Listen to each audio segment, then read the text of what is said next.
Friends, मैं हूं doctor Wasim. आज हम बात करेंगे एक ऐसे टॉपिक पर जहां सबसे ज़्यादा कन्फ्यूजन है, रूटीन हेल्थ चेकअप्स। लेकिन उससे पहले नीचे दिया हुआ सब्सक्राइब बटन को अच्छे से क्लिक कर दीजिए और बेल आइकन पर भी क्लिक कर दीजिए सो दैट आपको मेरे सारे वीडियोस के नोटिफिकेशंस उसी टाइम मिलते रहे। तो आते हैं अपने टॉपिक पर। आजकल हर जगह ऐड आता है कि फुल बॉडी हेल्थ चेकअप सिर्फ 999 रुपीज़ में या तो 1500 रुपीज़ में। लेकिन क्या ये सच में हेल्थ इंप्रूव करते हैं या सिर्फ एंजाइटी और खर्च बढ़ाने का काम करते हैं? चलिए देखते हैं कौन सा टेस्ट आपके लिए ज़रूरी है और कौन सा सिर्फ पैसा बर्बाद कर रहे हैं। वीडियो को एंड तक ज़रूर देखिए। Prevention is better than cure, ये सबको पता है, लेकिन आज फुल बॉडी हेल्थ चेकअप एक बिजनेस मॉडल बन गया है। 25 साल के हेल्दी आदमी को भी वही टेस्ट मिलते हैं जो 60 साल के डायबिटिक पेशेंट को मिलते हैं। मेडिसिन में one size fits all approach का ना कभी काम आई है और ना कभी काम आएगी। हेल्थ स्क्रीनिंग तभी यूजफुल है जब इंडिविजुअल रिस्क के हिसाब से हो। चेकअप हमेशा डॉक्टर गाइडेड ही होना चाहिए। पहले डॉक्टर आपकी एज, फैमिली हिस्ट्री, लाइफस्टाइल ये सब चीज़ें समझे फिर टेस्ट सजेस्ट करे। लेकिन हम क्या करते हैं, ऑनलाइन पैकेज देख के बुक कर लेते हैं। फिर रिपोर्ट्स में एक नंबर बॉर्डर लाइन आया या तो थोड़ा इधर उधर हो गया तो टेंशन शुरू। यही रीज़न है कि बहुत सारे लोग अपनी रिपोर्ट से ज़्यादा ही बीमार हो जाते हैं। रिपोर्ट्स कम है और उससे ज़्यादा लोग बीमार हो जाते हैं। तो बहुत लोग कहेंगे कि क्या फिर टेस्ट करना ही बंद कर दे? तो आंसर है नहीं। अगर आप हेल्दी एडल्ट है, सिम्टम फ्री है, तो अभी जो मैं टेस्ट बता रहा हूँ ये करते रहना रीजनेबल है।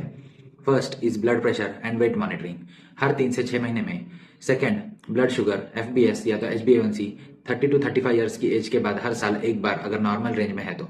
थर्ड, कोलेस्ट्रॉल और हम जिसको लिपिड प्रोफाइल बोलते हैं, सेम 30 to 35 ईयर्स के बाद हर 3 साल में एक बार। फोर्थ इज TSH और थायराइड प्रोफाइल, ये स्पेशली फीमेल्स के लिए ज़रूरी है जो हर 2 से 3 साल में एक बार करना चाहिए।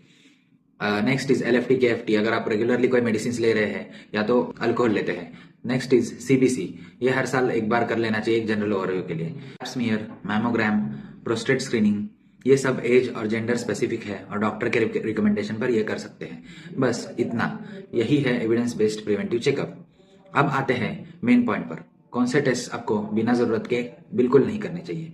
मैं सीधी बात करूंगा क्योंकि ये बातें सब तक पहुंचनी जरूरी है। इसमें फर्स्ट है tumour markers like CA-125, CEA, PSA और CA-19.9, अल्फा फिटोप्रोटीन और AFP। ये कैंसर स्क्रीनिंग के लिए एडवर्टाइज किए जाते हैं। सच तो यह है कि इनमें फॉल्स पॉजिटिव रिजल्ट बहुत ज़्यादा है। कोई सिम्टम या रिस्क ना हो तो ये टेस्ट करना सिर्फ एंजाइटी पैदा करने का काम करते हैं। Next is whole body CT scan और MRI। पूरे शरीर का CT स्कैन कराना रेडिएशन एक्सपोजर को बढ़ाता है और ज़्यादातर फाइंडिंग्स इंसिडेंटल ही होती है। फालतू इन्वेस्टिगेशंस और बायोप्सी तक भी बात पहुंच जाती है। Vitamin panels like vitamin D, B12, E, C, zinc, selenium etcetera, अगर आपको सिम्टम्स नहीं है तो ये टेस्ट बिल्कुल भी ज़रूरी नहीं है। ज़्यादातर रिपोर्ट्स स्लाइटली लो आते हैं, फिर लोग बिना वजह सप्लीमेंट्स खाने लगते हैं जो अपने में ही एक बड़ा बिजनेस है फार्मा कंपनीज के लिए। Next is food allergy panels और फूड इंटॉलरेंस टेस्ट। साइंस के हिसाब से ये टेस्ट रिलायबल ही नहीं है, तो पेशेंट्स को डजन्स ऑफ फूड्स अवॉइड करने पड़ते हैं। न्यूट्रिशन भी बिगड़ जाता है और इतने सारे फूड्स अवॉइड करना बहुत इम्प्रैक्टिकल एंड कम्बरसम हो जाता है। Next is hormone panels for healthy adults like testosterone, cortisol, oestrogen, DHEA। ये बिना क्लिनिकल इंडिकेशन के कराना मीनिंगलेस है। हर स्लाइटली लो वैल्यू डिसीज नहीं होती, ये सिर्फ लैब नंबर्स है। Full auto immune profiles like ANA, anti-CCP, anti-TPO etcetera, जब तक जॉइंट पेन, रैश या कोई स्पेसिफिक सिम्टम्स ना हो इन टेस्ट को अवॉइड करना ही सही है। फिर cardiac test without reason like treadmill test, echo, CT coronary angiography और कार्डियक MRI, ये तभी कराए जब सिम्टम्स या रिस्क फैक्टर्स हो। अदरवाइज फॉल्स अलार्म्स मिल सकते हैं और पेशेंट स्ट्रेस में आ जाते हैं।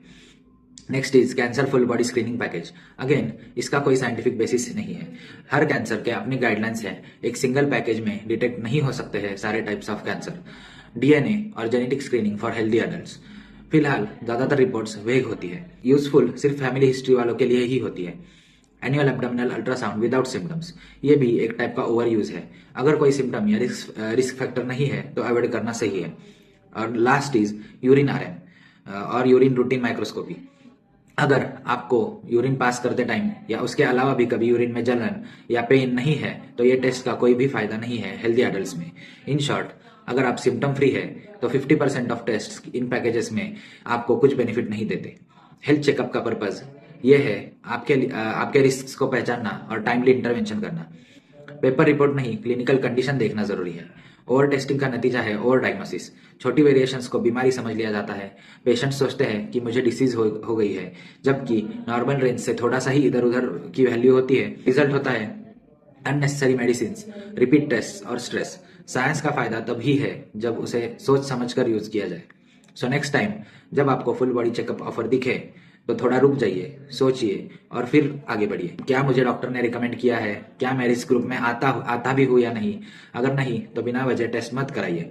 हेल्थ चेकअप साइंस है, शॉपिंग नहीं, और डॉक्टर ही आपके बेस्ट गाइड है, ना कि package brochure.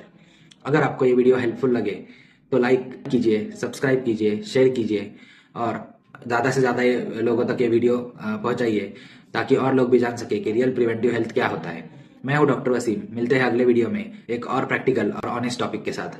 Thanks a lot.